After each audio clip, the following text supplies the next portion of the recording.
yeah. Ball in my court, high step is a layup. My life like a movie, just keep moving, it's a trailer. Chefing in my kitchen, got me trying to get my cake up. I thank God for all this coming to me, not straight up. Ready? We on? We on, man. What the fuck you got to say? Yo, I heard you're a big fan of Thanasis, bro. He's nice. Nice? He's nice.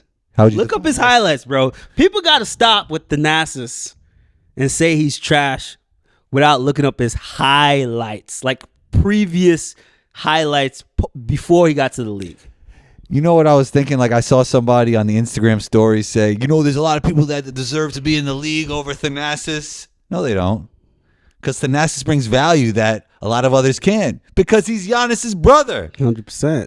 You know, they should bring the other brothers on the team too. Bring them. So yeah, you bring it. You bring his mom as a GM. Are too. there some basketball players out there that might be better than Thanasis? Sure. Do they bring more value to the Bucks? No. But they're not going to be playing anyway. Here's the thing. No matter what, besides like the top tier player, I mean, maybe not a decent tier of the players, there are players that are better that aren't in the NBA. Well, they don't fit. They don't fit the NBA style. They don't fit around the league's best players as some do. I don't even believe that. I mean, I believe some of that, but I also believe that like there's just the NBA is a farming system. Getting the NBA is a farming system, right?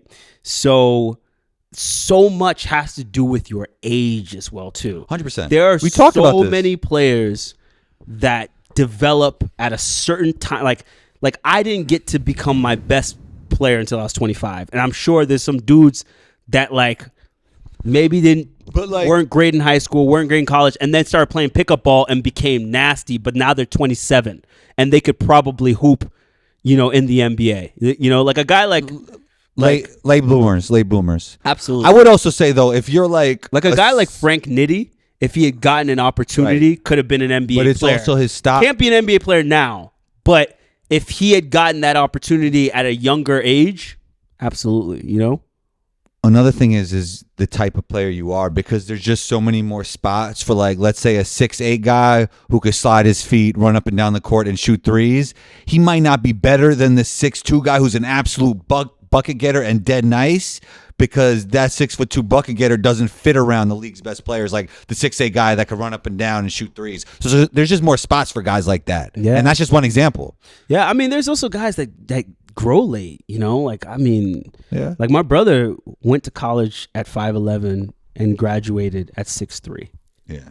So he was recruited as a 5'11" point guard, graduated as like a 6'3" shooting guard. At the end of the day, though, they got to stop hating on Thanasis, bro. Let the man play. You saw what he was doing tonight? Left hand layup. That was tough. He works on that.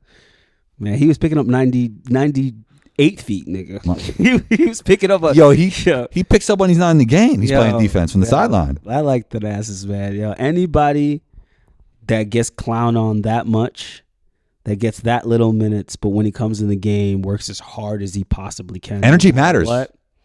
Bro, I mean, that shit plays a part, bro. Thanasis is not with us. No. All right. So, Ash, what's been on your basketball mind? Let's segue to Ask Ash. All right. Do you think you have to like your teammates to be successful? No, but it definitely makes it easier. I don't think it's absolutely necessary.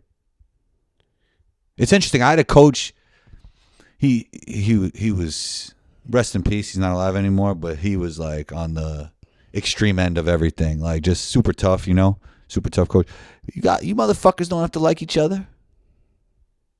That shit don't fucking matter. I don't really believe that to be the case, though. I think like it definitely helps when everybody likes each other. I've been on teams that haven't really fucked with each other, and I've been on teams that fuck with each other, and it just makes the whole vibe better. And I think in the NBA, more and more, we're seeing the teams that do get along seem to perform better. I don't understand your answer. Like, is that it's a very political answer. It's like yes or no. Like, I'm asking success. Do you? I think definitively. What do you think? Well, success. Do you mean a championship? Yeah. I think you can win a championship, but I think you can. I think you can. Oh wow. I think it makes it more difficult. Okay, so what about now in today's age of basketball? You know, in the NBA, Yeah. it's tough because I think with how much talent is in the league, you need every competitive advantage that you could get. So I would say almost at this point that you do need it. Okay. So my thought is, I personally don't need it. Like I have my eyes on the prize all the time, and that is the only language that I speak. Right. So if that's the same, if you have the same goal as me, it doesn't matter what approach. Right. I can buy into like making this the greatest in studio show ever. Yeah, I guess so. But I think nowadays it's absolutely important. I think that people in general are far more in their feelings than they've ever been in the history of time. Right? I think more emotional. Absolutely. And generally when people are in their emotions, it reflects on how society is, right? If you're just in your emotions, right, we've probably stepped a bit out of a survival mode, right? Where it's like a lot. Now we can think about, well, what makes us feel good? What, you're in a place in life where that's not even an opinion, that's a fact. Yeah, absolutely. Yeah. So because of that, I think it's way more important than it's ever been, especially in the NBA, right? Like in the past in the NBA, players didn't really know each other that much. You didn't have to know each other. Yeah, veterans were so different from young people. They hung out in different places, different clubs. Now it's like you got to kick it with motherfuckers. You have to. You have to be, like everyone knows everyone's business. You got everything on social media, right? So I think it's way more important. I think that people care about so much more what this analyst is saying about me and how that makes me feel. This coach doesn't like me. This person doesn't play me. Like everything is so personal to people now that it's way more important than it's ever been. I think that it's unfortunate, but I always bring up Kobe. I didn't bring up Kobe up last episode, I don't think. It's pretty good, man, for Kobe Ash. So Kobe often was a guy who didn't care if his teammates liked him, didn't care to like teammates. You feel like you're like that as a person? I try to ingratiate myself with a lot more people than, probably Kobe did early on in his career, right? But people often hear my tone, hear some of the things that I have to say, and they equate that intensity with who I am as a real person, right?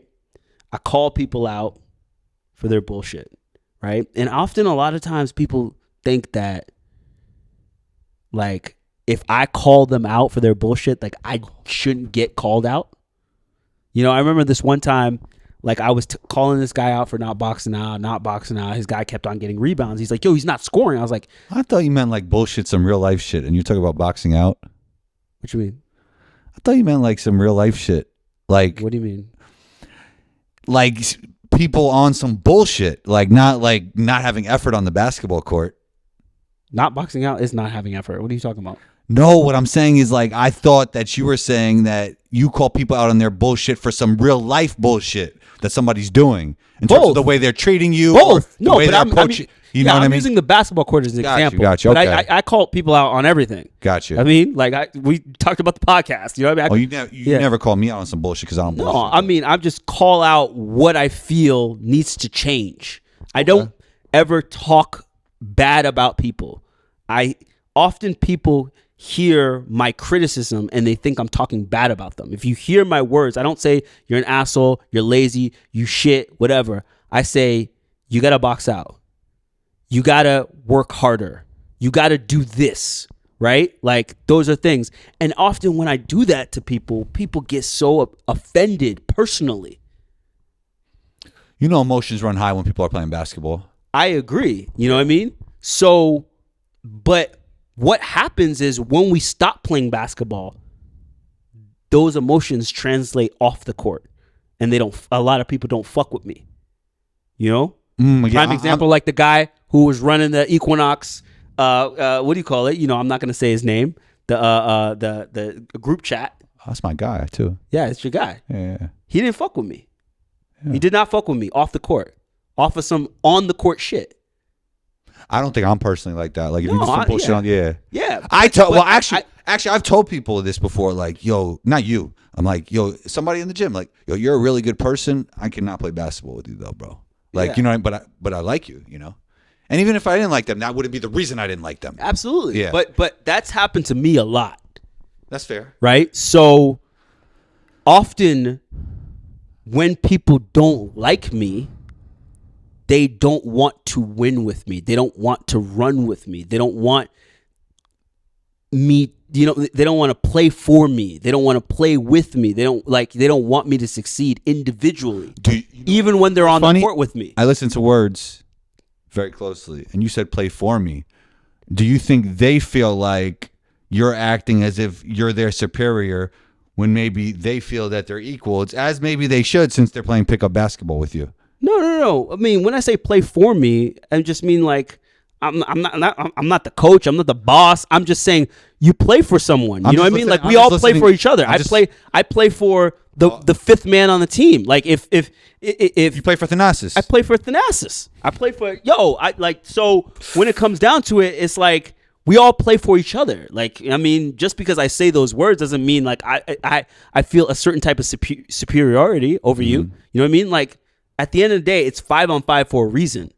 If we didn't need each person, we could play 4-on-5 or 3-on-5. You know what I mean? Right. So like, just because one person might not be as skilled or as good as the other person his value is still, there's an importance to his value. So, but I do think that we as a society run hotter than we did before. And I think it's far more important now that you like your teammates, where in the past, I think that it wasn't as important. I think that people could compartmentalize in a specific way where I don't fuck with this dude. He don't fuck with me. We don't have to have a relationship. You know, Kobe said his favorite teammate at one point, the perfect teammate, Dennis Rodman, the worm. Yeah, you had a shirt on the other day. Just as hard, no matter if we had a conversation or we didn't. You know, we never talked. Yeah. So, but often a lot of people now, I think in today's game, if they feel emotionally slighted at any way, they don't give the same type of effort. You know, like that's something about me. Like no matter how, like sometimes I go harder if I feel, you know what I mean, to prove myself. So, but you know, that's just, I feel like people that have, you know, you say the same way with you, people that have that same mindset as us, there's rare numbers of those people. What's on the court, off the court. Yeah, they do. I mean, it's just like they take it off the court with them. And it's because we don't. Now, if you do some real life bullshit, then I'll hold it against you. Of course. No, I never do real life bullshit. Like you talk to a lot of people that don't fuck with me on the court, and you ever ask them if they actually tell you why they don't fuck with me, if they actually talk about it out loud, they'll sound stupid. Because the only thing that, bro, what are they gonna say? They're only gonna say some basketball shit. Then you're like, oh, you don't fuck with him because, what? Oh, because he calls fouls a lot. Is that what you did? Yeah, I call fouls. I call him. I'm gonna call him. What the fuck, like, bro? If I'm the ref, nigga, what the fuck? I'm not gonna lowball myself as a ref. I'm gonna call shit, right? Why the fuck? No, but the thing about niggas foul me, that's the thing. Like, people foul me to get an edge. You know what I mean? Like my whole life, I could shoot better than average. So when I hit shots, people, they start tapping my elbow a little bit. And then I hit more shots. They go, okay, let me tap it a little bit harder. What am I supposed to just let them keep tapping it? I'm going to call that shit, If it makes me miss a shot, I'm going to call it. I promise you. Speaking about calling fouls, Darko, coach of the Raptors, didn't really feel good about how the refs were reffing that Laker game at the end. Even though the Lakers, in general, and the numbers will tell you that great at getting to the line, and great at not committing fouls. Is that favoritism? Or just the way the Lakers play basketball? That's a whole other question for another day. Bro, I've been watching podcasts. I've been watching your boy, Who's my boy? Tim Donaghy. Oh my, he got a podcast, bro. No, they've been interviewing him hard on DJ Vlad TV. He got a whole special on Vlad TV right now, bro. Man, he is spilling everything, and I love it. He already did that on the Netflix, but it's on some next and the level. book. He's really like, and honestly, bro, I respect him. I respect the dude, bro. Like, I really fuck with. Like, the more he talks, the more I fuck with him. I go, bro, you really telling everything, and it's the reason you really deep into the Vlad algorithms. Dog, it's no, I mean, it's so interesting, bro. Like, he's talking so candidly. Like, dog, there was this one, and that's what Vlad likes. Dog, there was this one. He basically. So I don't know if you remember this this clip where Allen Iverson is talking to him because they're calling a bunch of palming violations on Allen Iverson. Iverson looks at him and he goes, "Yo, how long is this gonna last for?" And then he goes, "I don't know what you're talking about," right? So they talked to him about that, and he was like, "Yeah, Allen Iverson threatened to kill one of the refs, like I forget, it was Steve Javy or something like that, like a few games earlier, or maybe the night before." So the refs collectively band together was like, "We gonna fuck with this dude." So they're like, "We're gonna call every palming violation on him." And he was like, "Yeah, I called it." And I also, he's like, the Sixers ended up losing that game, and I also bet against the Sixers, so I made some money that night, bro. But the reason he's saying all this shit, right? Wait, and also he always says that his betting never impacted the way he reffed. That was one of the things he was saying. No. Well, he's not saying that no more. Word? No. He's that's what I'm saying. He's spilling everything, bro. He's talking about games that but then he just flatly lied before, like. Well, here's the thing, right? And I don't know what the implications were, right? I don't think he would admit that. Maybe you're right. He literally just admitted it. No, he didn't. He didn't. No. What I just saw. No, what I'm saying is, though, the Allen Iverson is not blatantly admitting it because you're saying the reason he did it was because. Let me finish. But let me talk real quick.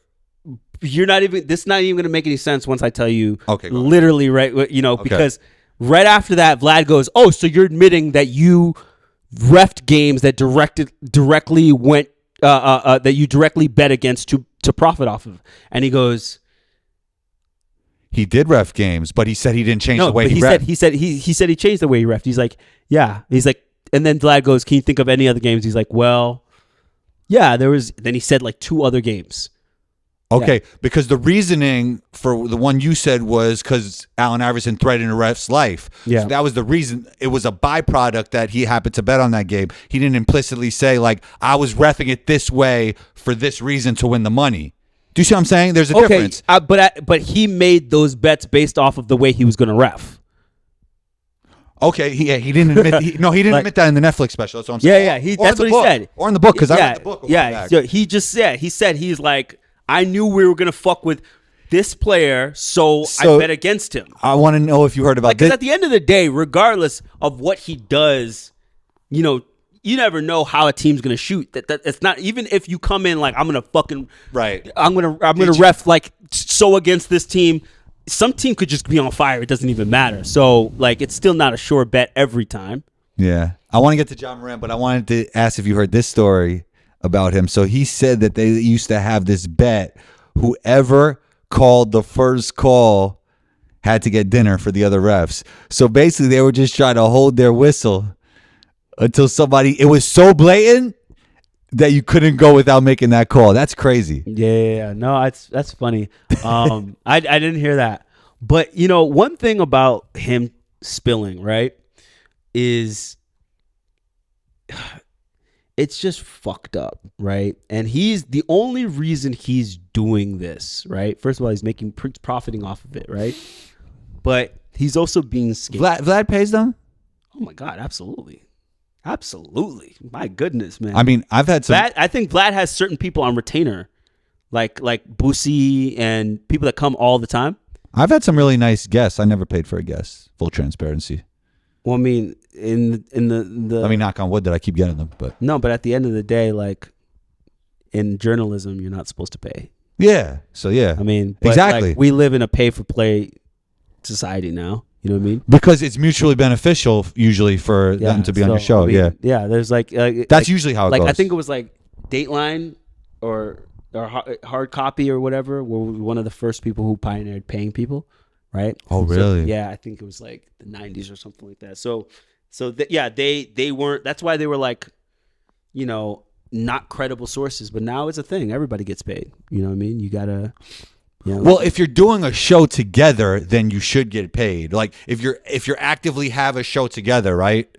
Then both people should get paid. If it's like a collaboration on a show, but if you're a guest on somebody's show, I don't think you should get paid. Well, anybody can get. I want everybody to get their money, but you see what I'm saying? yeah, I mean, it Yeah. also depends. Like, I mean, you could get the show is benefiting off of a guest. Like, okay, so Cat Williams probably didn't get paid Right, for that, right. for that, you know. But he look at the amount of money he's going to make because of what was generated. 100%. Like, you know, Both of them are going to you get know, opportunities from But that. when it comes to like spilling the tea, it's a different thing as opposed to just telling my story. You know what I mean? Like people do go on Vlad strategically for, like, I think he pays some guests and doesn't.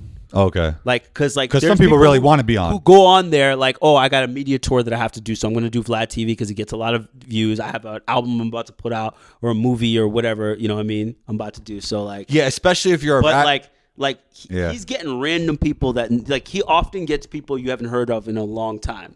He's paying paying. those people. You know what I mean? Because like, 'Cause that's why like often you even see some of the interviews like a guy like Jordan Belfort. You know who that is? Mm-hmm. So he's the original Wolf of Wall Street, the character that Leonardo DiCaprio played for. Vlad gets creative. Yeah, so you got Jordan Belfort, and like he asked Jordan a bunch of very, very risky questions where like the interview went south, and Jordan, you know, kind of like, you know, was upset with him and whatnot. But like, you could already tell Vlad has just no chill. based off his body language. He's definitely getting paid. Like, he does not want to be there. You know what I mean? So like, Speaking of taking L's, the Warriors are taking a lot of L's. And Kuminga feels like the coach is taking an L by not giving him enough opportunity, even though he's been playing and playing better. At one point, he had a really great first half, and he wasn't played in the second half. And that's not really helping his trade value because teams are going to have to now trade for him off potential and not the player that he actually is. Does Kuminga have a point there? Should he be playing more? Should Steve Kerr be leaning more on the youth? First of all, shout out to Jonathan Kuminga for leaking that story yourself. Because like there's no like it basically that came out like the night of the game. I was like, damn. You know? Wait, but he said something about it, right? No. Wasn't a leak? It was like a leak thing. Like he would, if he said something, that'd be crazy. You know what I mean? It was like some. No, he didn't say anything to the media about it. Mm-mm.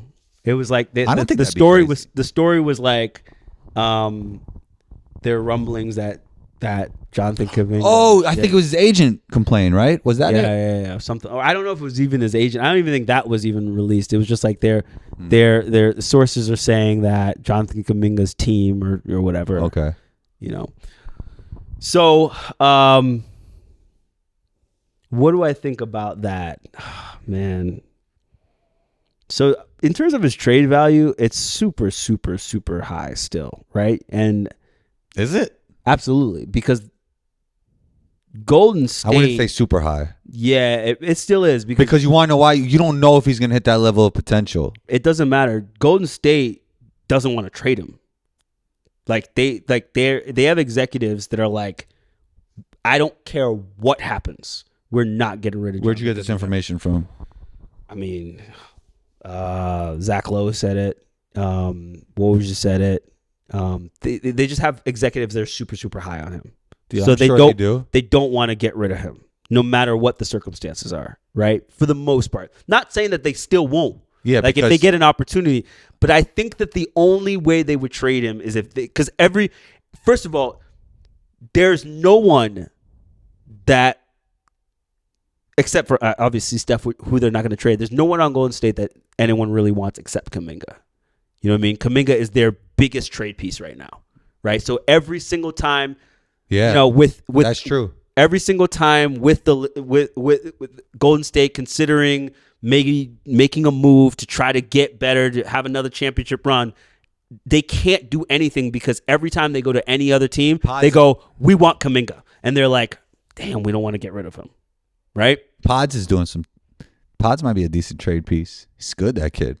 Brian, Yeah. what's his, Santa Clara kid. yeah. What's it, Santa Clara? Brandon Podziemski. Yeah, he's good. Yeah. And Moody got some trade value. Moody's solid. I mean, he's solid, but I don't think he's got trade value like that. You know what I mean? I think he's still a work in progress. So like, he's not going to come in and help a team right away. I think Moody is a winning player. I think Kuminga has way higher upside. Yeah, I think Moody's a winning player too, but Yeah. I think that Moody could go to a team and then still sit on the bench. Like I just like 3-and-D. yeah, Some teams. you know, but I still think he's good. Like I think he's just the thing about him. They're young players. Bad they're situation. still developing. Yeah. But I feel like Moody's been developing for 7 years. Would you trade a Kuminga package for Pascal? No, it's not gonna help you win the championship. So and Kuminga. Pascal can't help them? Yes, he can help them, but I said win a championship. Even if Drake comes back and Steph's playing well? Yeah, I agree with you. I don't think the Warriors... I don't think it's like... I think so... Okay, so with that said, let me get back to Kuminga, right? Okay. Kuminga,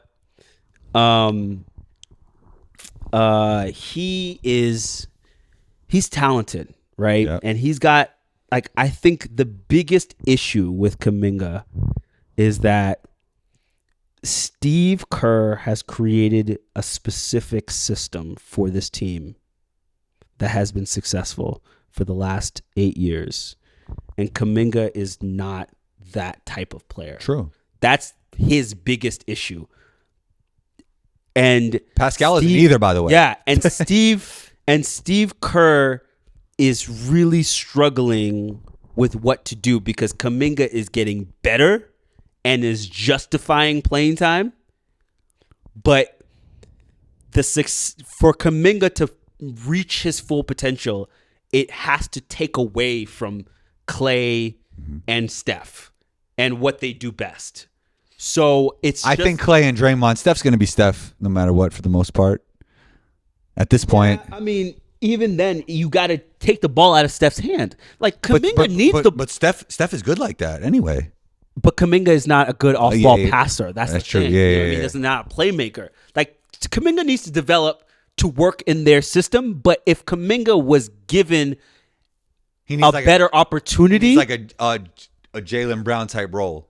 yeah, I like the thing about he needs the ball in hand. He needs to be like if you give him the ball and let him do his thing and have people on the sideline, he's gonna be well, but the team's gonna be worse.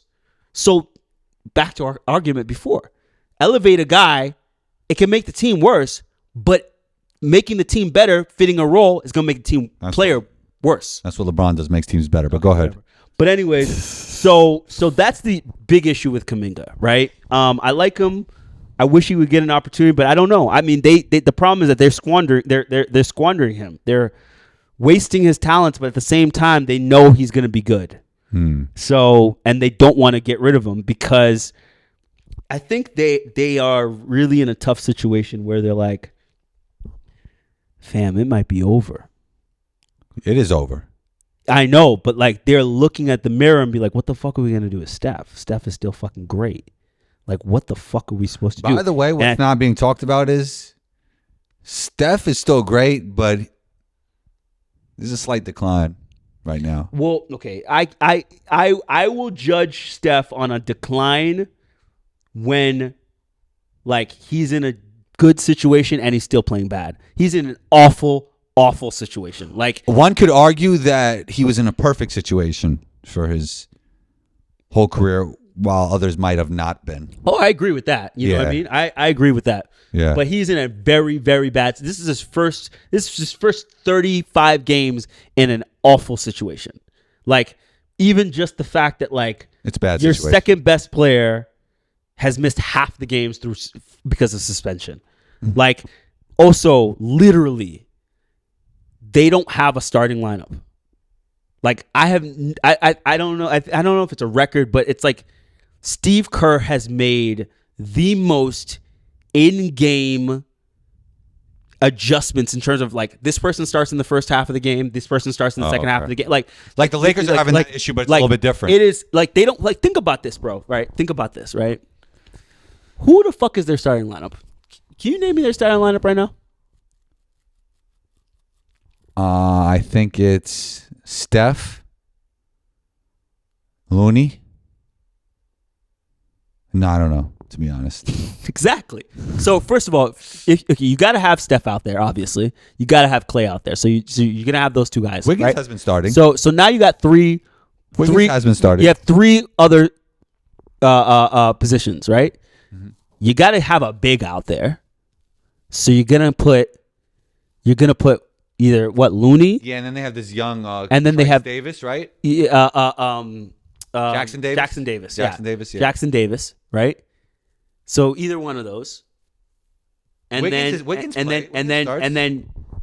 then you got to put Kuminga in. Kuminga's been starting. Some games, yeah. And he's been starting since Draymond's been gone. Okay. Right? And then you have Wiggins, right? So Draymond's coming back. So now you're going to have a big Draymond, Clay, and then who's going to be your three, right? Is it going to be Wiggins, who is literally playing the worst basketball of his entire life? That is the issue right there. And Draymond, that's the thing. I don't think it's over. It's almost over. It's over. So here's how does Draymond and a big that can't shoot work anyway? That don't work in the playoffs. So this is what it comes down to, right? Yeah. Right? The reason they've been able to be so successful is because of that three position. That three position is the one that's unlocked them, right? Well, Iguodala and Wiggins. Kevin Durant, Wiggins, Harrison Barnes. That three position. They had some fucking luxury, right, with the players that. That three position is what makes them allow them to be able to play Draymond as a non-shooter or two non-shooters on the court. Because even though Iguodala wasn't a great shooter, but the attention that Iguodala created, right? Cut through space. So you got the gravity that Clay and Steph create, right, is a ton. But that third guy you have to stay on that guy allows them to have two non-shooters. The problem is that third guy can't shoot and can't score right now. That's their issue. So the only reason, right, I say it's not over is because of Andrew Wiggins, right? If this is who Andrew Wiggins is now from the rest of his career or like not much better, it's completely over. If Andrew Wiggins is truly dealing with some psychological, personal stuff that have affected him this year, and that can get cleared up during an offseason, and Steph can be the same person as he is this year, even though you say it's slightly worse, but like same person essentially. Mm-hmm. If Clay can give us 37% from three, I'm not asking for your career 40. If you can give us 37, and Andrew Wiggins can come back to that's a lot of ifs. I know. That's what I'm saying. It's basically over. But if Lakers got a better chance than the Warriors this season, yes, because healthy LeBron and AD gives you a chance. You can't count them out.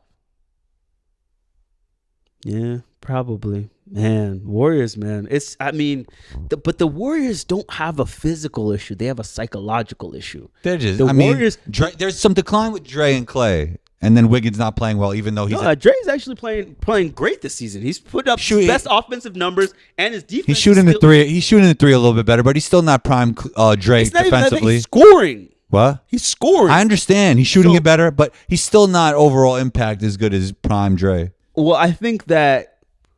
Obviously he's not prime, but I think he's still really impactful. I just think that he's impactful. I honestly think their biggest issue is the three position.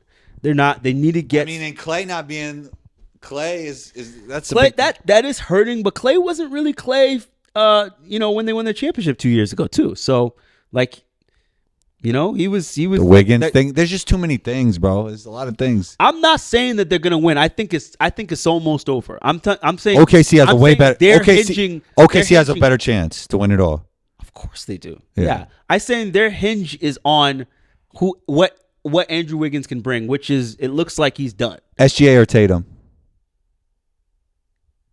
I don't know. Like, I mean, I can't like it mean like I don't it's hard to say because I Because Tatum's more accomplished? I base people off of what they do in the playoffs. Like so you haven't seen SGA in the playoffs. So It's true. um I think SGA is better, but doesn't have the resume that Tatum has. yeah, I was gonna say like I mean if you're just basing it off of 36 games in the regular season. No, last year too. And Last year too, he was great.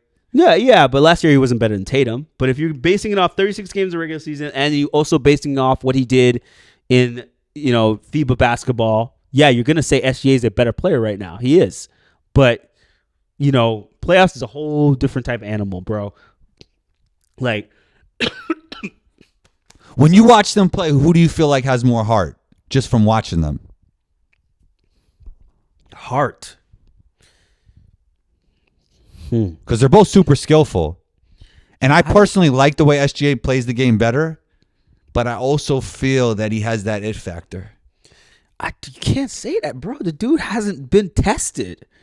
Like, I'm saying what I'm seeing in the games. he hasn't been tested, dog. Like, you can't. That guy's a competitor. I see it. You know but what? like, some of what but- we do has to do with projection, right? Yeah. At the end of the day, dog, we said everybody, what you're saying right now, I bet you mad people said that shit about Tatum when he was in year 2, when he dunked on. I'm not saying you. I said mad. Okay. I said mad people probably said the same thing about Tatum when he dunked on LeBron and he flexed on him. Remember that? People were like, oh, this kid's coming. Tatum, young Tatum, playoffs. He was doing it.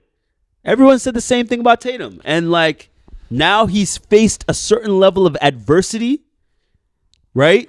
Enough times where he's faltered. Playoff Jimmy got his heart. So now people are questioning his heart, But like, dog, people were saying the same thing about Jokic. People were saying the same thing about When did anybody ever question who really knows basketball question Jokic's heart? everyone said they said he's not a champion. They said that, bro. Everybody was saying, I don't care what everybody said. was That's saying okay, but still, at the end of the day, you can say that. But everybody was saying this dude doesn't deserve those MVPs. He can't win. He can't. Nobody ever questioned Luka's heart. Ever. And if they did, they're just hating. I mean, I don't know if they question his heart, but people are starting. There's rumbles about Luka struggling in the playoffs now already. He has the Clippers' heart. He has the Suns' heart. I get it, but this is what people are saying. So people were saying that about Giannis. People were saying everyone questioned Giannis's heart before he won a championship. I think people. Everybody was questioning his heart. People question his skill more than his heart. No, people were questioning his heart as well too because he wasn't playing well in the playoffs. Remember with the wall? Remember the wall situation? That was processing the Yeah, game. 100%. I think that was processing But the game more than he also he started not wanting the ball. Remember at the end of the game when he was hot potatoing it? So people question his heart. That's the free throw thing. Yeah, but that's still questioning somebody's heart, bro. At the end of the day, at the end of the day, if you the man on the team, free throws or not, bro, give me the ball. You know what I mean? Give Ash the ball. That's but it happens. Like everybody goes through that period, and I'm telling you, yes, we can question Tatum's heart right now. I'm not a huge Tatum fan, anyways, but I'm defending him just because if he wins a championship this season and he's Finals MVP, everyone's gonna be like, "Yo, Tatum's that dude, man." No one's gonna talk about questioning the heart. If SGA wins the championship, it's the same thing. No, we can say that about any young player. No, that's the thing. So come on, bro. I wouldn't totally exclude them. Look, listen. Can I say this? Can I say this? I have Denver winning the West, but I would say they're in that bubble of contenders, that pool of contenders. Yeah. But Denver will win if they stay healthy. Yeah, I don't think they're proven. Who has a better chance, OKC or the Lakers? OKC. Yeah, I mean. So who has the best chance outside of, let's say, Minnesota and the Lakers in the West? The best chance of Minnesota. Sorry, Minnesota and the Denver in the West. I would probably say. Honestly, Man, I think it's gonna be a crapshoot between the Clippers and OKC. That's gonna be a tough. That'd be a great series. It's gonna be a tough See, series. that's when SGA becomes a household name, when he defeats a Kawhi, a LeBron, or a Steph. going back to where he was drafted. So, yeah, yes, I think that Oklahoma City is playing really, really well. They look really scary. They look very formidable. You got to see it in the playoffs, man. I've seen so many teams do what they did. Like So many teams do what they did. Who? like in terms of like being young, coming in, like Orlando Magic, Shaq days. I mean, last year we saw it with Sacramento. They were the 3 seed. Remember? You know what I mean? You see a lot of teams that their first year, they kill in the regular season, they get a groove, and then they get to the playoffs. It's different when you got a team that is strategizing for you for 7 games. It is different. You know what I mean? It's so different. You know what why I mean? I think SGA and I think maybe SGA might play well, but a guy who they need success from, like a guy like Jalen Williams, they could target him, and his 18 points a game could end up being less than 10, and that could really hurt them. Or a guy like Chet. You know what I mean? Like, they could take that away from him. So I think SGA will be fine in the playoffs. It's the supporting cast that I'm nervous about. Yeah, I think SGA fits so well into playoff basketball because when it comes to late game situations and the shot clock situations, he's that guy that could get in the mid range and score, and you need that in those situations. Absolutely. And that's what he does, bro. And now he's becoming a 3-level scorer with the 3-point shooting. Like, he is just tough. No, he's tough. He really is tough, man. But I think we often have recency bias, right? We love to see new guys up and coming, like, oh, this guy's better than this guy. Like Tatum's a better player than SGA, but I think SGA I disagree. has a higher, I think Tatum is greatly talented, but I wouldn't consider him great. But you know what? You're right. Resume wise, you can't compare them. I think SGA is on his way to be like way better than Tatum, but at this point, even though SGA is playing phenomenal this season, the Oklahoma is playing phenomenal. Like, I think we are kind of wish casting on SGA, and we are also like discrediting Tatum because he's like old news now. You know what I mean? I was always I was never the biggest Tatum guy.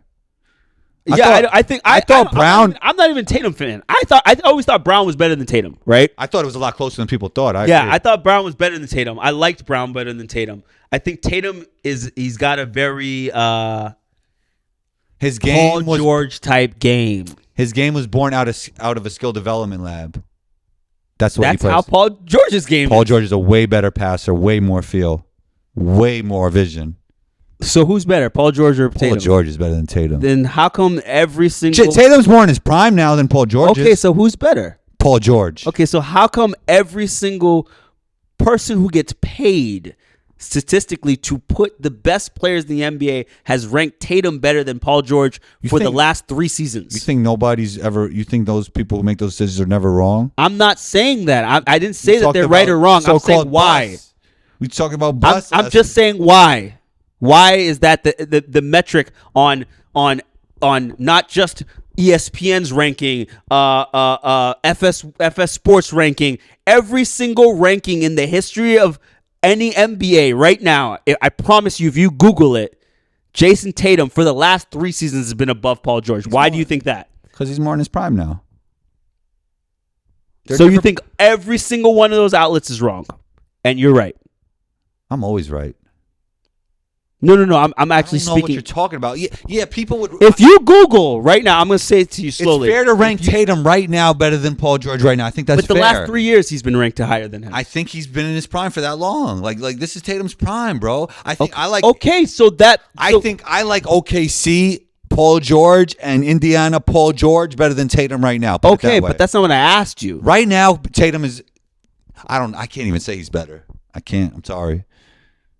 Can't do it. Okay, so that's your opinion, but that is a very unpopular opinion because fine. I don't care. If you Google every single article, every single ranking, every single GM is going to pick Jason Tatum over Paul George. Every single one, every single time. You're wrong about every NBA person because I talked to NBA people that disagree with you. No. I'm saying I didn't say every single NBA person. I said every GM. I said every Speaking ranking. for every GM? Every GM is going to pick Jason Tatum over Paul George. You got to stop that. I like Paul George's game better. Okay, you can say that. I respect that. So what the fuck is your point? Tell me. What is your point right now? Tell me your point. Can we get to the point? Can you objectively say that he's better, or No, I can't. Your opinion is better. So you're objectively saying that Jason Tatum. I would say that it's fair to say that Jason Tatum is better than him at this current point. Okay, then we're right. Then I don't understand why you give me all this shit. But for I it. would say Paul George at his best is better than anything I've seen Tatum do, and I like Paul George's game better. Okay, you can say that, but that's not what I asked you. So you're arguing me for 5 minutes just to agree with me. He's with us. That's not even the end of our 14. episode, bro. We gotta talk about the Clippers. Okay. What do you want to talk about the Clippers? That they're good now? Nobody's talking about them? Yeah, we gotta talk about them. Because you were hating on them when they made that move. I was hating on them, but Now you look crazy. No. You look crazy. I said that the Clippers weren't gonna win a championship. That's what I said, and I stand by that. We gotta talk about the extension. That's the most important part of this entire love it. deal, right? I love it. I think it's great. Why? Ballmer's going Why? into the new arena. Why do you He think it's needs great? his guys to be locked and loaded, ready to play for the next 3 or 4 so years. I think PG's game ages really well because he's a great passer, great shooter, and guys who have those abilities, their game tends to age well even when their athleticism declines. Kawhi is looking like Toronto Raptors Kawhi, which I told you if he could play at that level, they're legit title contenders. That's why I like the extension, and that is the bottom line because Combo said so. Okay. So what I love about the extension Okay. is What does that it Ash love? holds motherfuckers' feet to the fire. That's what I love about This it. guy always has some fake tough guy shit to say. Go ahead. Nah, bro. That's not fake tough guy. That is holding motherfuckers' shit to the fire, bro. Like, so This better be like, a good this explanation. This is first of all the first thing that we've seen from Kawhi Leonard, probably in his entire career, that we can consider selfless. Right? He took less money. Right? Took a lot less money than he could have gotten. Right? In efforts to keep PG. to keep these other guys. Right? We're hearing rumblings that PG wants to go back to Indiana because they're looking good over there. That offense is looking crazy over there. Tyler, Yeah, Ty on the Tyler, pod. Tyler, Halliburton. Tyrese Halliburton. That's what I'm hearing, right? Also, James Harden specifically left Philly because he didn't get money that he wanted, that he thought was owed. So he's looking for money. He's looking for a contract.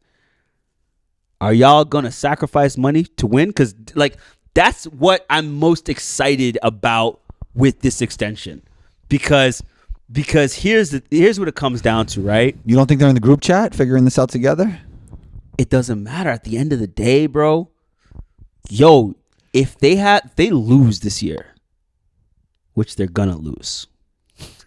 They're looking pretty good right They're now. not gonna win a championship unless like Joker gets hurt or something crazy happens. They might fall into a championship, but they're not gonna win a championship this year. You know, no matter how good they're playing right now. Like motherfuckers gonna be like, dog, bro, I don't know if we gonna win, man. Let me get my bag. And that's why we question all these players, bro, because at the end of the day, people are trying to make money, man. Like I don't think I these people always say, oh, it's about winning. It's about winning. It ain't about winning. It's about winning when the opportunity is there, but it's really about getting the bag. And I think that like we're going to see if it's about winning if these guys all opt in. I don't think that's going to happen though. You think they're going to get all three? Like they're all like James Harden's probably going to, for him to stay, he's going to probably take less money than he was going to take in Philly. So I think Ballmer gives them under the table money. oh, well, I mean, if that's happening, then I don't know nothing about that. That's out of my pay grade. Nah, I don't know. I just made But it up. yeah, no, I mean, But I'm sure. I mean, But that'd be crazy though. If that, I mean, I don't know how easy or hard that is because if you get caught, fam, I gotta ask some people. I gotta ask some people around the league about that. If Ballmer got caught, bro. Think about the stuff that probably happened with Maury and James Harden, right? Like something went wrong there, and there was some kind of an agreement that felt like it wasn't part of what's on the up and up, if you say, right? At the end of the day, it has to be something. It has to be something on the up and up because they're both so publicly vocal about it. You know what I mean? Harden got fined for it when he was public about it. Yeah. But like, if it was on the up and up, you're talking about losing your job, the franchise getting, penalized. It feels like and they stuff promised like James Harden something on the back end. Is that legal? I don't know. Maybe you know the rules. No. I think they promised that they were going to give him a specific amount of money when he resigned. But So now they're like, so that's legal to do that. of course, yeah. You can say, oh yeah. Once we're gonna give you the max on your next deal, I promise, blah blah. And then when it's time to get that, handshake deal. yeah. And then when it's time, like we give you this amount. What if of you money. put that in? Can you put that in writing? Is that legal? I don't know. I'm Yeah. not sure. But then when it's time to get that money, they're like, yo, They were kind of you're right. kinda not the same player, and then we got this kid that we're gonna have to pay. This kid named Tyrese Also, Maxey. a max contract. He'd be like 37 or something by the end of it. Like, But it's like the thing often, like those max deals are like grandfathered in. Those are like, like Kobe got one. Everyone Dirk got one. Like, it's like, it's kind of like, thank you for what you've done for me. You know what I mean? Yeah. And like a guy like Daryl Morey can do that with James Harden because of what he did for him. So like, it's easy for him to be like, yo, James Harden don't have a place. Take care of you. James Harden been so many places. He don't have a place to do that anymore. He got so many what? He been to so many teams. He don't have a place to do that anymore. God, James Harden, man. But good episode, my guy. Where could they find you? Social media, everywhere else. Don't look for me, brother. Don't look for me. He said tagged in all the He's With Us posts. No, man. That's not me. That's a Filmmaker. That's not me, bro. Audio Ash. Just look for the He's With Us podcast. That's all. That's it. Don't follow my guy Ash. You can follow me on Instagram at 12combo. That's ONETWOCO. Don't follow me. It's just be in my family. It's going to be inevitable at some point. Yeah. People have been following me though, and I'm like, damn, I try to block them. No, I'm joking. I don't. Why don't you like being followed by fans of the show, friends of the show? I don't know. It's just there's I've been getting a decent amount of fan mail, vitriol. Not through like the people that follow me and stuff like that, but it's just like through the comments and stuff like that. So I'm trying to. It comes with the territory, my guy. I'm ready for it. I just want to keep it a little bit separate. Other side, that's my family. That's my business as well too. So I feel you. It makes sense. Yeah. But we're out of here. Oh wait, punch down that subscribe button if you're watching this on YouTube. Oh yeah. And then and then the subscribe button wherever you're tuned into the show. Talk soon.